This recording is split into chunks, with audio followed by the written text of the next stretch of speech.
Simmons orders his infantry and tanks to practice the attack in daylight over and over again. Getting ready for Totalize was basically about a week of really studying how to put it together. They put 1, 2, 3, 4. They made up 4 columns. Behind those 4 tanks, they put 4 more. Behind that, they put 4 flails. Behind that, another 4 flails. And then 4 companies of infantry in armored personnel carriers.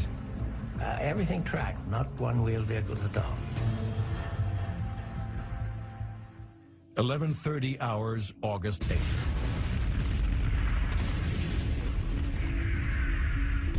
After a massive bombardment, Operation Totalize begins.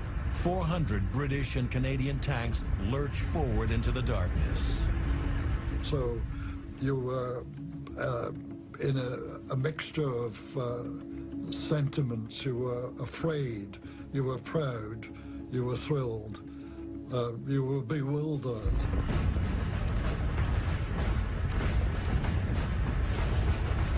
The tanks stay close together, crawling slowly toward the ridge, following lines of tracer fire that point the way to each unit's objective. And all you saw was the red tail light of a tank in front.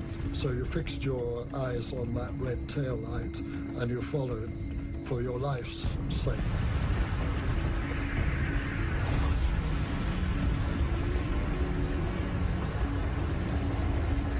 And the buggers would be putting in mines knowing reasonably well where we were and which way we might come out against them.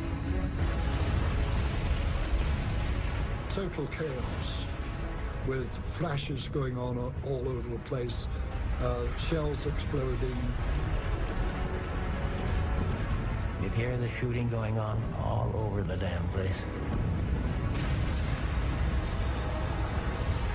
On the way, you saw some Germans in slit trenches, but you've been told not to stop, to keep going. You saw one of your tanks in front of you hit and going up in flames. You saw another one hit, going up in flames. You didn't know what was happening. You kept going, you kept going.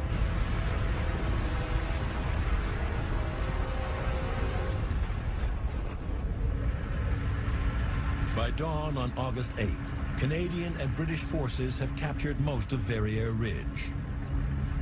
By noon, the entire position is in Allied hands.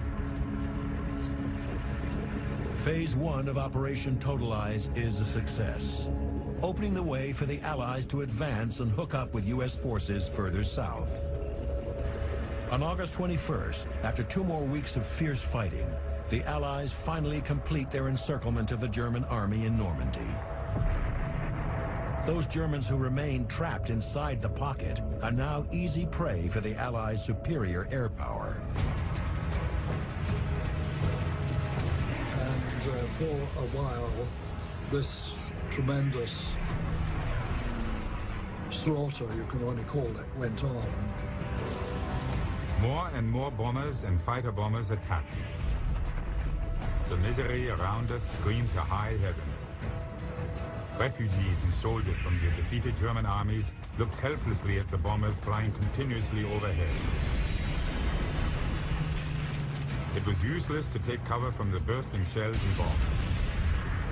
Concentrated in such a confined space, we offered once-in-a-lifetime targets to the enemy air power.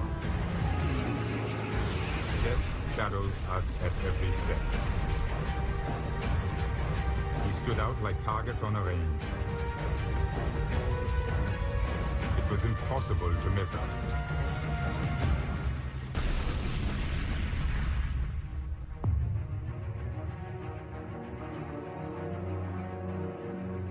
The destruction of the German army in France marks the end of the Battle of Normandy.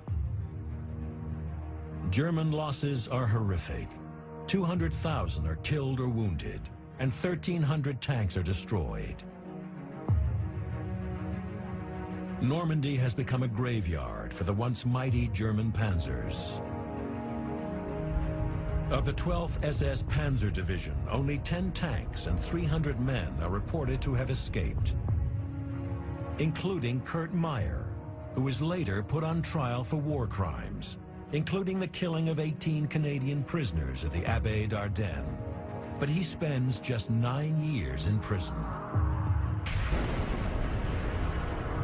For the Allies, the Battle of Normandy is a great victory, but it comes at a steep price.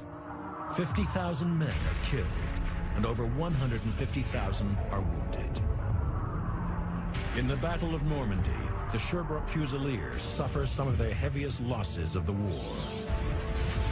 Many still wonder how they survived. You know, I've been in tanks who were knocked out, but the shell didn't hit where I was. I've been in mortar barrages, but no mortar came down where I was. It's just dumb luck. I think everybody would agree on that. You got to be skillful, you got to be thoughtful and careful and all of that. But if you're not lucky, you're not going to make it.